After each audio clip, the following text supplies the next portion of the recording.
we all start early, if we start exercising discipline and restraint and good sense at a young age, Shobhaa Day says that we can all look like this when we're 60. I find that hard to believe. But thank you so much for joining us. It's been such fun chatting with you. Yeah, my pleasure. You know, before we took the break, I was saying that I would like to ask Shobhaa whether being voted as one of India's most beautiful women, has she ever felt insecure? And I ask you this because there was this woman at the launch, at her book launch, who was raving about your husband. So I don't mean to ask whether you felt insecure when your husband has paid attention to another woman, not like that.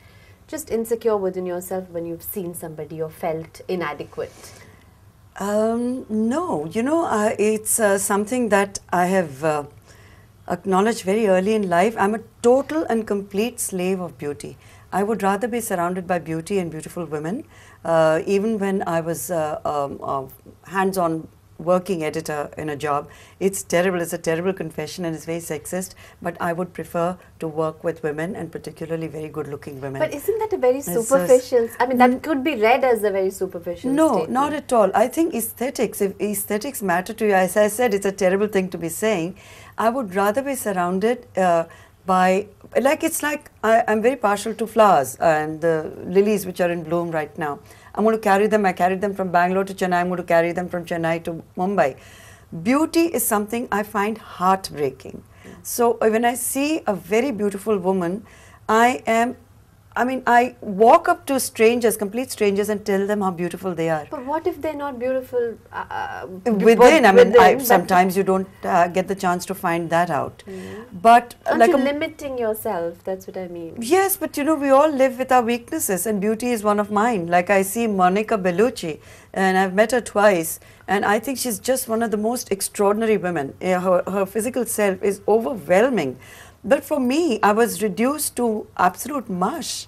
I could just look at her and see her conduct herself with such aplomb, such grace, and just such sort of devastating, shattering beauty.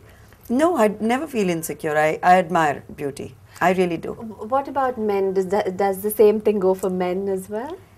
Beautiful men? No, I mean good-looking men. Good-looking? I mean.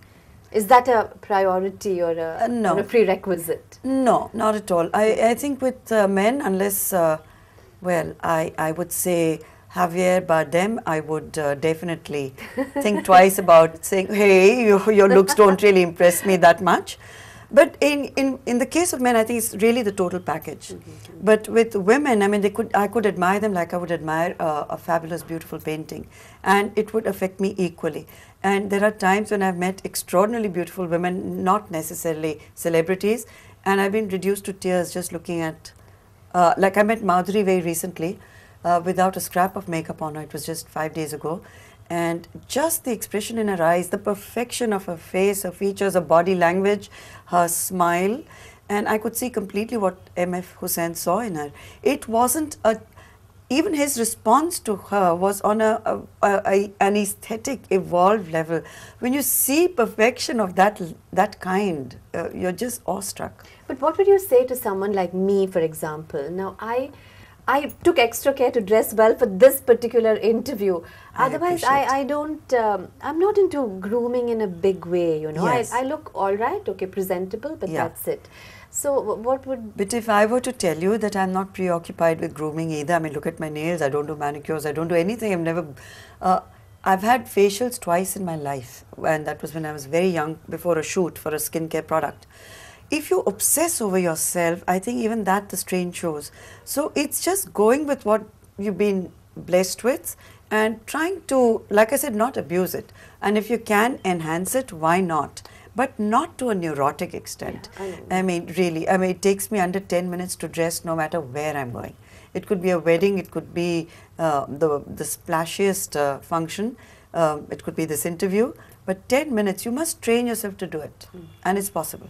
So it's actually a thin line between going berserk and, you know, over the top and... Yeah. And neglect. Why should any man or woman or child be indifferent or neglect their appearance? So let me ask you now, what kind of daughter you were, what kind of a mom you are, and you say you're going to be a grandmom, so what kind of grandmother you think you might be? As a daughter, must confess sheepishly and with some regret, I wasn't the best. I was the youngest child, so I took my position in the family for granted and took full advantage of it. So if my parents indulged me, I didn't fight that. And did I give them back as much as they gave me? No, I didn't. So, and I think we're all guilty of that. I feel very guilty. I'm consumed, especially I was so preoccupied as a young mother myself that I didn't pay that kind of attention to my own mother when she wasn't feeling very well. I didn't give her that sort of undivided attention that today I feel I should have. As a mother myself, I'm very conscious of the fact that I'm very selfish about my time with my children, and I want to consume it all, and I want them to never stop needing me, so I can be very manipulative. So I want them to know that I'm a phone call away, and I want them to know that if they have one phone call to make, it's a lifeline call, it has to be to me. So I'm possessive, I'm over-involved, maybe a little neurotic, but never indifferent. And grandmom, what do you see yourself becoming? The children tease me about it, their friends tease me about it. They say you're going to be the, the next new hot granny or yummy granny or whatever. I take that with a pinch of salt. I'm trying to pass down all the wisdom of having raised 6 children to my daughter who's due in a month and a half, and tell her really that granny knows best. Because I went through all my pregnancies with a great amount of ease, and I enjoyed them all because I didn't go by the rule books, and I didn't go by the Western way of looking after yourself. I relied on traditional old wives advice, and that worked for me, and I hope it works for her. What I really liked that you said at the launch is that Shobhaa said that she wants to be reborn and reborn and reborn as a woman, which I thought was such a lovely tribute to womanhood. Yeah.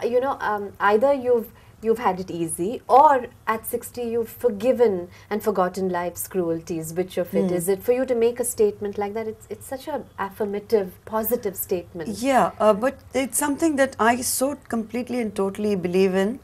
Of course, one has no control over your next life, or if you even believe in rebirth, but I say it emphatically, because I believe it, and I want that message to go across very strongly, because we tend to be quite cruel to the idea that a girl child is coming to the family.